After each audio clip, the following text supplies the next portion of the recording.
Hello, Oilers fans. Austin here with the Day After Discussion podcast episode for the Oilers' 4-2 victory over the Nashville Predators. In today's episode, of course, like always, I will have all of the topics timestamped. So if you want to skip ahead to a specific topic that you want to hear me talk about, it'll be super easy to do that, whether through the media player or the timestamps that I put in the description of the video. And of course, in this video, I'm also going to be doing the pregame report for the Oilers and Dallas Stars, which play tomorrow at 2 p.m. Mountain. It is a matinee game tomorrow, and I decided to just put together the day after episode and the pregame report for the Oilers next game just in one episode, just to condense things a little bit. Matinees are kind of tough to plan a proper upload schedule for a pregame report. So if you end up enjoying today's video and pregame report, make sure you hit that like button. And if you really like it, make sure to subscribe. And one more thing, friendly reminder, I am part of the Game Over Network, and you can check out the Game Over Edmonton YouTube channel with the link in the description below. If you like what you see on that channel, make sure you subscribe and show lots of love and support the way you show me. Now, with that out of the way, let's get into the day after discussion. The Oilers last night defeated the Nashville Predators 4-2. Edmonton's expected goals for percentage at even strength was 69.80%, and their Corsi for was 55.90%. So the Oilers at 5-on-5 completely dominated this game. So that leads me into the topics for this video. 5v5 Masterclass. I'm going to talk a little bit about Calvin Pickard. I'm also going to talk about Darnell Nurse in a positive way. So if you're a big Darnell Nurse fan and you want to call me out on always being too negative about him, well, today is all about positivity, and we're going to be talking positively about Nurse's game last night. Fourth line mastery. The Oilers' fourth line continues to drive play and contribute on the score sheet somewhere, which is great. I'm also going to talk about Brett Kulak, who is the front runner for the Norris Trophy for me after scoring 2 goals last night. Not really. I'm joking. For those of you who are new, I make tons of dumb offhand jokes like that. I'm going to talk about Nuge Hopkins' recent struggles early in the season. Now, it is still early. They've only played 5 games, small sample size, but there are some concerning things in his game that I do want to discuss. And then I'll do the Stars, Oilers versus Dallas Stars pregame, and then my closing thoughts on the entire thing. So let's jump into it. The 5v5 Masterclass. Last night, the Edmonton Oilers absolutely dominated Dallas at Nashville. Sorry, now I have Dallas and Nashville all in my head. The Oilers dominated the Nashville Predators at 5-on-5 last night. If the Oilers could find a way to get that power play going just a little bit, Edmonton needs to find a way to start generating on special teams. They seem to give up at least 1 power play goal against every game, and they are not generating nearly enough on the power play. But just like against the, I think it was the Calgary Flames, the Oilers scored a goal not long after a power play expired. So, or no, maybe it was Chicago. Dang it, I don't remember. The season's already long. Either way, the power play is struggling, but 5-on-5, the Oilers have been absolutely dominating, and that was no exception last night to the Nashville Predators, which is actually fairly surprising. One, it's the first road trip of the season. You're not sure how your team is going to do after coming off a 1-3 homestand, but you could tell that there were seeds of positivity planted in the game before the Oilers' first win of the season. They managed to grind out a win against the Philadelphia Flyers, and they have managed to continue that momentum a little bit against the Nashville Predators here. They, that game against Philly, they played tough, couple fights, comeback win in the third, won it in overtime. Last night in Nashville, yes, there was, a little bit of back and forth between the two teams. But in terms of overall game flow, who was controlling the majority of the play? It was the Edmonton Oilers. They were controlling puck possession. They were controlling the high danger chances. Nashville got a goal on the power play, which was just a great heads-up play by UC Saros, by the way. Just a terrific pass up the ice when the Oilers were trying to make a change. Nashville came in off the rush. Nice little tip in front at the top of the crease. There's not much Calvin Pickard could have done on that one. But for the Oilers, very encouraging signs at 5-on-5. And I mentioned it last night in my post-game reaction.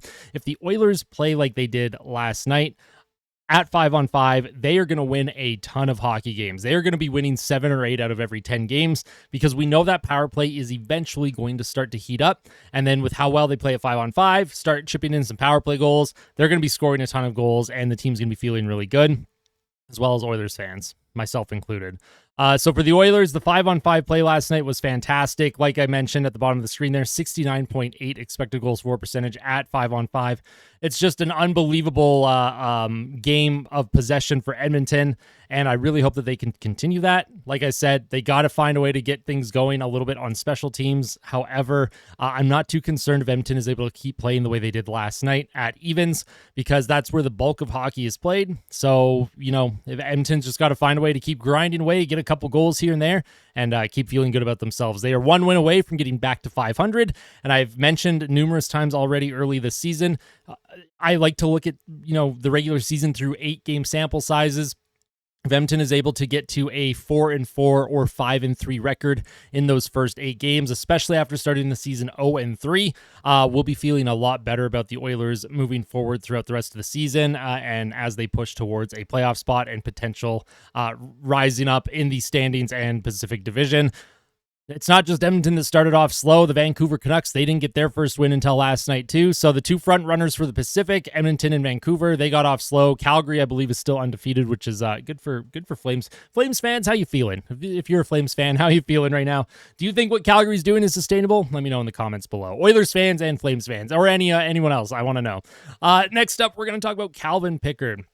Now, Calvin Pickard wasn't particularly busy last night. However, he was forced to make some pretty big saves. There was a couple on the one power play. He had to come across the ice. And then in the third period, when Nashville was really trying to generate the game-tying goal, Calvin Pickard played great. What he did was he didn't look shaky, and he was moving well in his crease. He wasn't panicking. He wasn't overextending or overcommitting to the shot or a pass.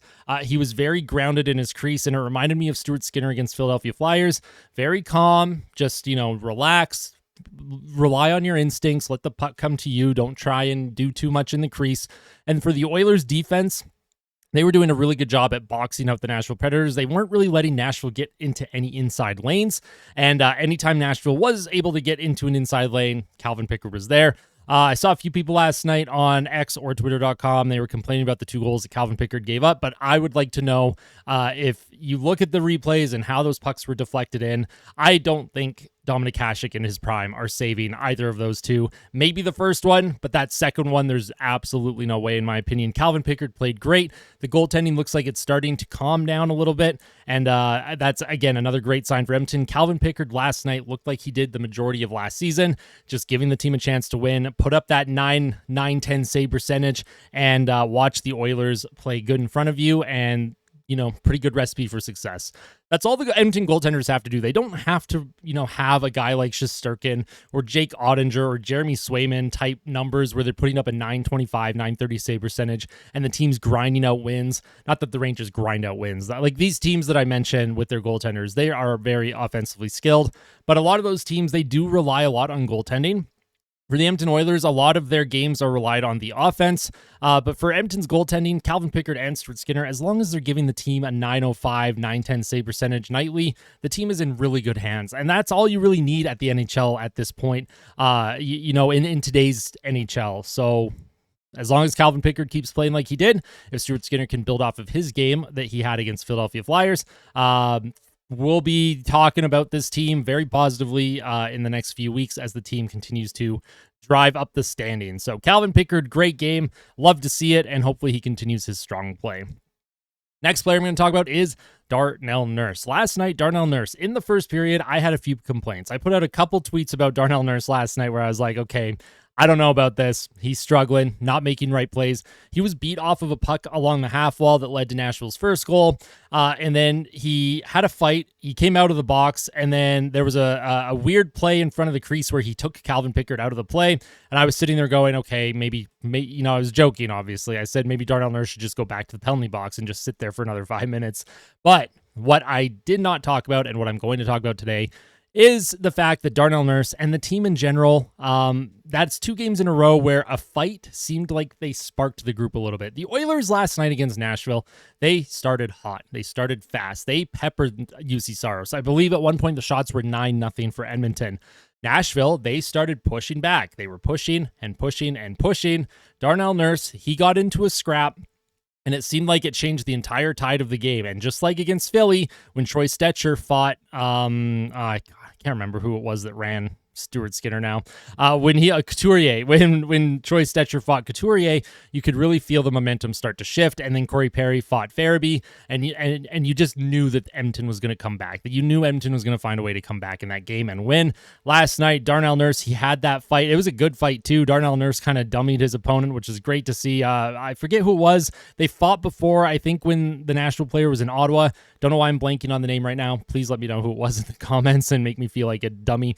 But Darnell Nurse, it shifted the play again. Nashville, they were controlling play after the Oilers' hot start. Darnell Nurse gets into a fight, but the team, it's like they rallied around that. And for the Oilers, that's a good sign. That's a good sign that this team looks like they're finally starting to gel. They're finally starting to, I don't want to say commit to each other, but there's definitely a shift in the mentality of how they're playing on the ice, how they're playing for each other, and they're able to get a couple wins because of it. And there's a lot of people who don't agree with fighting in the NHL. I'm sure a lot of you that are watching are probably saying that that's an overreaction to say that, a fight on the ice could change the balance of a game or momentum. I am very new school in how I watch hockey. I love the numbers stuff. I love analytics. I love analyzing the game in a variety of different ways. But I'm also old school in that I do acknowledge that there are still things that happen that I think get overlooked sometimes. And one of them is how, a fight could change the complexion of a game, how it could change the complexion of how a certain player is playing, how a team can maybe come together if numerous players fight. I don't know how many of you remember, but a couple years ago, the Oilers were really, really struggling, and they went into Los Angeles, and the LA Kings were absolutely dumpstering the Oilers. I can't remember what the score was. I want to say it was like 5-1 or 6-2 or something. Not even close. And Jesse Puljujärvi started a fight. He fought first, and then Zach Hyman fought, and there were a couple other fights in that game. But from that point forward, and Jack Michaels talked about it a lot on Twitter that year and on the broadcasts, he thought that could have been a shift in the Oilers' entire season. The Oilers ended up going on a crazy second half run, and it seemed like that game against the Kings was really the turning point. And again, it's fighting, whether you believe in fighting in the league or not, people punching each other in the face, that shouldn't have a huge effect on a locker room. I think it can, and it does. And especially when guys who aren't known for fighting get involved, like Troy Stecher against Philly, I think that just sends an extra jump in everyone's step, and it makes everyone on the ice and in that locker room closer. You're going to battle. You're going to war with each other. And if you can trust the guy beside you to protect you, that makes you more willing to protect the guy beside you and him beside the other guy, and so on and so forth, right? So Darnell Nurse and the team in general being able to play that way, play a little bit tougher, and start to gel and become a team, that's a great sign. I'll also say in the third period, Darnell Nurse made a couple really good plays when Nashville pulled their goaltender. He was very, very poised with the puck. He did not panic with it. There was one play where he could have iced it. He did not ice it, which was great because Darnell Nurse is really known for icing the puck, but he was able to get his stick in a couple shooting lanes. He looked poised out there, and if Darnell Nurse plays like he did in the third period last night for the rest of the season, this team is in a very good place. So again, lots of positives right now. I'm not articulating my thoughts like as well as I'd like to, but I hope everyone that is watching right now, I hope you understand kind of where I'm coming from with that aspect of his game. We haven't seen Darnell Nurse play that tough style hockey, that bully, that feistiness, that just a mean. Like Darnell Nurse used to play so mean, and if we're starting to see a little bit of that come back, it doesn't have to be every night. I'm not saying you have to fight every single night to kickstart your team. That's not at all what I'm saying, but it's nice that it's there. It's still there, and hopefully the team and Darnell Nurse can continue to build on that. All right, next thing we're going to talk about is fourth line mastery. The Edmonton Oilers' fourth line continues to absolutely dominate at 5-on-5. They are rarely on the ice for any kind of high danger chance against. I actually don't think Corey Perry has been on the ice for a goal against at even strength. Let me just take a quick look here. But in the meantime, while I'm taking a look on my other monitor, like I said, the Oilers' fourth line has played phenomenal hockey. So much better than I could have ever imagined. And it's all about that fountain of youth. I mentioned it on Twitter last night. It's like Corey Perry and Derek Ryan found some kind of fountain of youth before the season started, because everything that they're doing reminds me of them when they were a bit younger, especially Corey Perry. Corey Perry might still have the smoothest hands in the NHL. Just he's so smooth with how he's able to toe drag. He's so good with that puck in close, his dangling, his stick handling. Now, Corey Perry, age is not kind to him when it comes to the speed of the game. He is constantly behind the play, I guess you could say, when it comes to these rush chances if it's going back and forth. But the Oilers have been so good at establishing forechecks when he's on the ice that being that net front presence, being able to grab a puck behind the net, come out in front and start something or create something, Corey Perry has been able to, he's been noticeable every single game in a very positive way. So Corey Perry's been on the ice for 3 goals for, 1 goal against at even strength. He has an expected goals for percentage of 66.97%, which is second among forwards. He is behind, he's barely behind Adam Henrique and Vasily Podkolzin, actually. So Podkolzin's someone that, the offense isn't there, but it is coming along. I did see Podkolzin get bumped back down to the 4th line last night. Janmark eventually got put up with Nugent Hopkins and Victor Arvidsson, but Nugent Hopkins hasn't been playing well, but the 4th line and that bottom 6 in general, Connor Brown, Adam Henrique, Matthias Janmark, Corey Perry, Derek Ryan, and Vasily Podkolzin, that's a great bottom 6 if they can continue to just drive play. They are never on the ice for these high danger chances against. They play the game so simple that it is effective. Sometimes you just have to play a really simple game of hockey, throw the body, throw pucks on net, drive the crease, and good things happen. And for that 4th line, it's been a lot of fun to watch this season.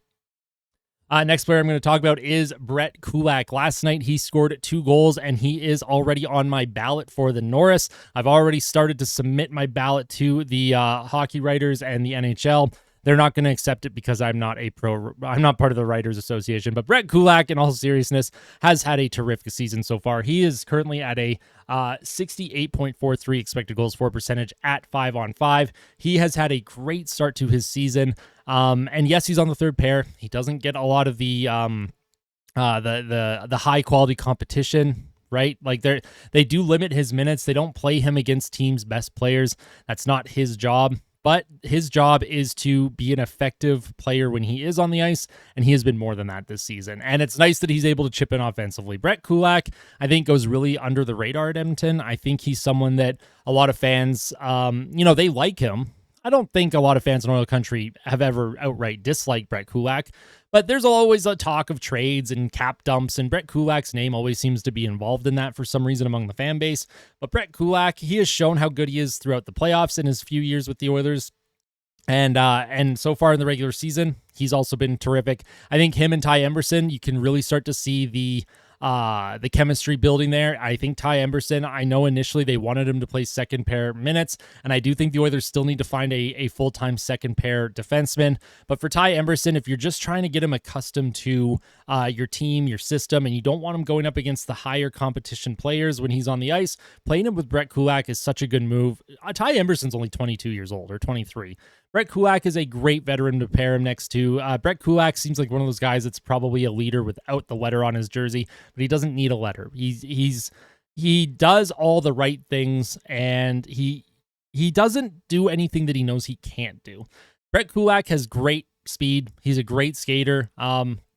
And he's a bit of an underrated shot too. So if Brett Kulak can continue that play as well, and if he can continue to help Ty Emberson a little bit settle into his role in Edmonton, and maybe that helps Ty Emberson get bumped up to the 2nd pair eventually with Darnell Nurse, because as much as I do like Troy Stetcher, just how feisty Stetcher is, and he's just a little Energizer bunny. He just keeps going, and nobody can stop him. I do think they need a little bit of a bit more support next to Darnell Nurse on the 2nd pair, because when we get into crunch time later in the season, and you're trying to go up against teams' best players, and you're in the playoff hunt, I don't know if Stetcher's the answer, but for now, it's nice that Kulak is playing really well on the 3rd pair, and he's playing really well with Ty Emberson. They seem like a perfect fit, and you know what? If you want to keep them there all season and then maybe find a trade for a 2nd pair defenseman full-time instead, that would also be okay too. Would not have an issue with that. But now going to players who are struggling a little bit, we're going to talk about Ryan Nugent-Hopkins. He is dead last on the Edmonton Oilers in expected goals for percentage this season at 34.61%. He's been on the ice for 0 goals at even strength, 4 and 3 goals against. Ryan Nugent-Hopkins is having a start to the season to forget. He has not played well at all, and for Oilers fans, This can be concerning. I think Nugent Hopkins will pick up his game, but the fact that he has been able to play with McDavid and Draisaitl for a lot of his shifts during the season early so far, and he's not driving any kind of play, and the power play is abysmal, and it's not Nugent Hopkins' fault that the power play is not doing well, but he's not helping it. Every time he's on the ice, it seems like the play is dying. He's making strange defensive plays where it looks like, he's in the right spot, but then he just won't check his man. He's kind of waving a stick around to poke. I don't know if Nugent Hopkins is hurt. I don't like to speculate on injuries. Nugent Hopkins right now is clearly not 100%, and whether that is a mental thing, a physical thing, or if he's just struggling with, the pace of the game to start the year. For some veterans, Nugent Hopkins, he's never been someone that can blow you away with his speed or anything like that. But I would like to see Ryan Nugent Hopkins pick up his game a little bit more, and by a little bit, I mean a lot, because if he were to continue to play like this for the rest of the season, the team is in big, big trouble in terms of generating offense. I was going to put Zach Hyman in that category as well.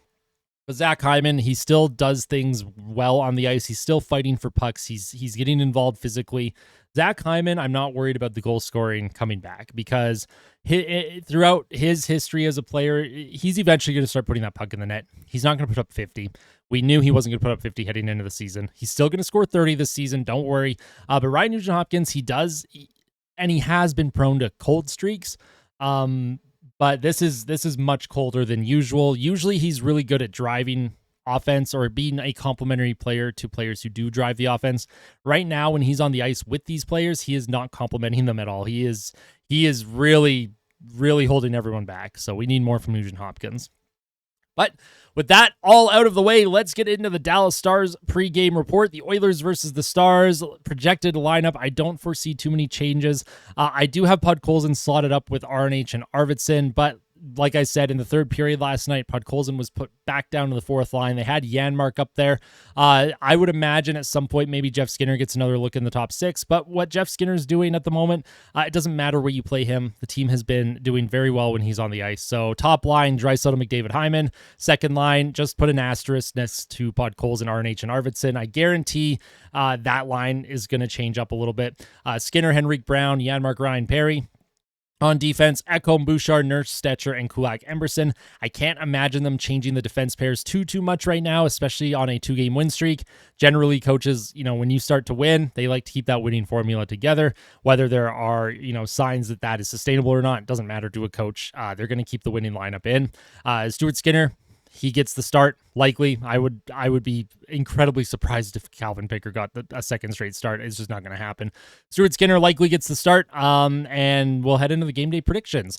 Now, when we look at the Dallas Stars, they did lose their first game of the season recently, and I actually forgot to hold on. Give me 1 second. I forgot to put the goals against in the Stars' favor. Goals for is in the Stars' favor. Penalty kill. Somehow the Oilers' power play is in their favor, though. So Dallas, they are 4-1 on the year. They've had a great start. However, there are signs that their game maybe isn't sustainable. Their expected goals for at 5-on-5 is 45.39%, which is not good. The Dallas Stars, if you look at their goals against per game, which is 1.6, you look at their penalty kill, 94.7%. A lot of their wins are coming by goaltending. And can the goaltending hold up? Are they able to generate enough offense to win a game? We'll find out. Power play, like I said, it's abysmal, 5.9%. Penalty kill right now, I think, is the best in the league. Corsi for 49.77%. Shots for percentage, 49.30%. The Dallas Stars, on paper, when we look at the analytics, it's a bit surprising that they're 4-1, but this is what happens when you have these small sample sizes, right? This is still a small sample size. That power play is eventually going to go up. The expected goals for is going to go up. The Dallas Stars are a very good team. I have them pegged to win the Central Division this season, so we'll see how the Oilers do against them. Over on the other side, the Edmonton Oilers, they are 2-3. They've won 2 games in a row. Expected goals for of 59.37%. Power play 7.7%. Penalty kill 57.9%.